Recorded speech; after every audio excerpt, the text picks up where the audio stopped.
ॐ अज्ञानतिमिरन्धस्य ज्ञानाञ्जनशलाकया चक्षुरुन्मिलितं येन तस्मै श्रीगुरुवे नमः।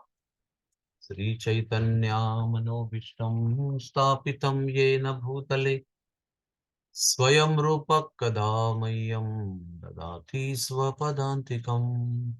श्रीकृष्ण चैतन्य प्रभु नित्यानंद श्री अद्वैत गदाधर श्रीवासदि गौर भक्त वृंद। हरे कृष्णा कृष्ण कृष्णा हरे हरे, हरे राम राम राम हरे हरे। हरे कृष्णा। सभी भक्तों को पुरुषोत्तम मास अधिक मास श्रावण की बधाई है।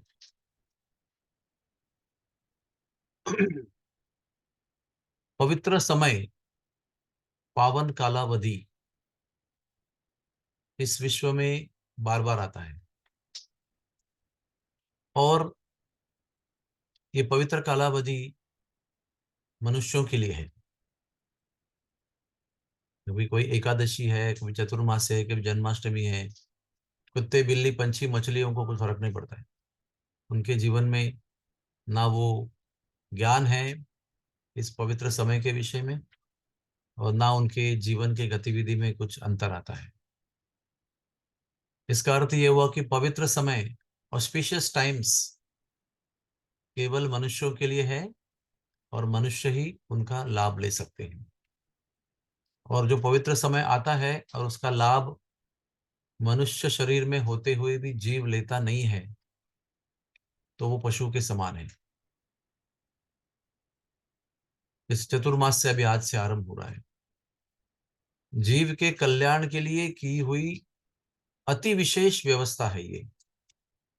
भगवान करुणावश जो जीव उनको छोड़कर चले गए हैं और उनको छोड़कर स्वतंत्र होकर इस विश्व में भोग लेने का प्रयास कर रहे हैं, उनके प्रति करुणा के कारण भगवान ऐसे पवित्र काल हमारे लिए भेजते हैं।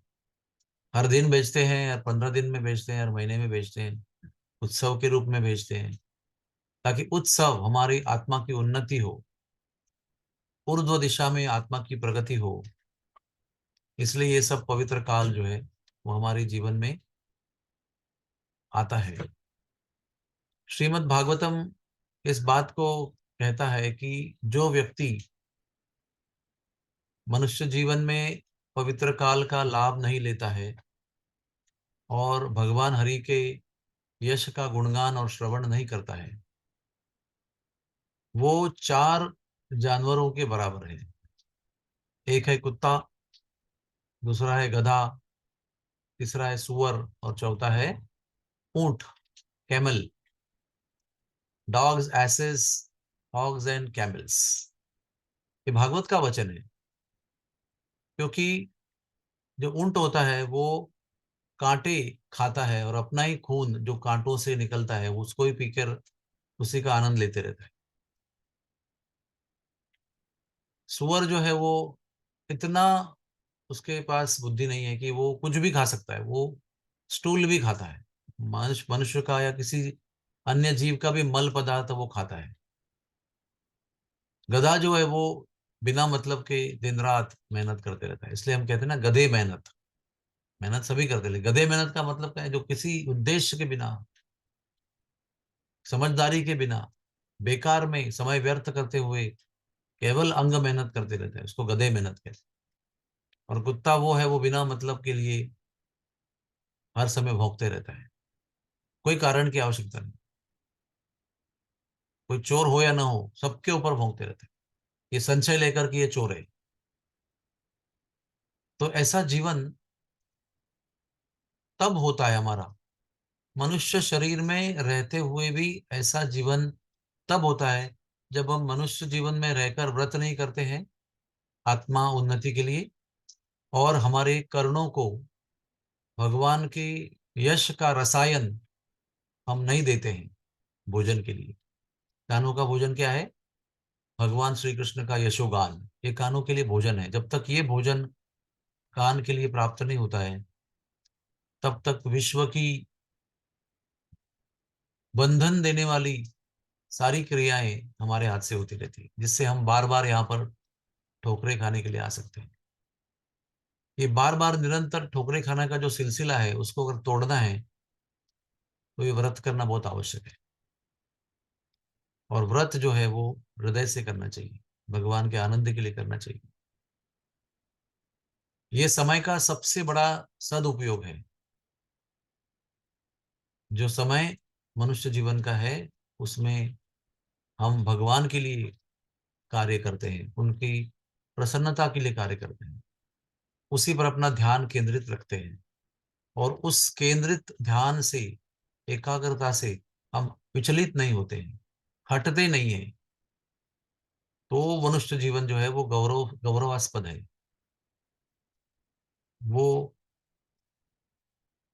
It is glorious, that human life is glorious. तो आइए, जरूरत किस बात की है कि हमें जागरूक रहना है। कौन सा दिन, कौन सा समय पवित्र है, शुभ है, आत्मा की उन्नति करने के लिए योग्य है, इसके विषय में हर एक मनुष्य को, जो जीव मनुष्य शरीर में है, उसे जागरूक रहना है। Be aware and conscious. और उसका तुरंत लाभ लेना है, उसको व्यर्थ नहीं गंवाना है। कभी कभार संकट हो सकता है, लेकिन आम तौर पे साधारणतः मनुष्य को सदैव एकाग्र होकर ध्यानस्थ होना चाहिए कि मुझे इन घड़ियों का लाभ लेकर मेरे प्रिय प्रभु जिनके चरणों में मुझे पहुंचना है, उसी के लिए मुझे उन समय का उपयोग करना है। तो उस प्रकार से देखा जाए, अगर आप सोचेंगे, तो मनुष्य का पूर्ण जीवन एक व्रत है। जिस जीवन में हम गुरु की सेवा का व्रत लेते हैं, जिस जीवन में हम भगवान नाम का जप करने का व्रत लेते हैं, जिस जीवन में हम एकादशी व्रत लेते हैं, जिस जीवन में हम हरि कथा सुनने का व्रत लेते हैं, ये सारे कार्यों को करने के लिए मनुष्य जीवन दिया है। इसलिए मनुष्य जीवन स्वयं में ही एक व्रत है। और उसमें भी मनुष्य के व्रतस्थ जीवन को परम गति देने के लिए ये और एकादशी, ब्रह्म मुहूर्त, चतुर्मास्य, अधिक मास, इस प्रकार के समय आते हैं। ये हमारे जीवन को अधिक अधिक गौरवशाली बनाने के लिए ये समय आते हैं। तो भगवान को हम धन्यवाद देना चाहिए, कृतज्ञ रहना चाहिए, क्योंकि उनकी कृपा से, उनकी दिव्य योजना से, क्या योजना है उनकी, हमें उन तक पहुंचाने की जो योजना है, उसी के अंतर्गत ये पवित्र काल हमारे जीवन में आते रहता है। हरे कृष्णा कृष्ण कृष्ण हरे हरे, हरे राम राम राम हरे हरे।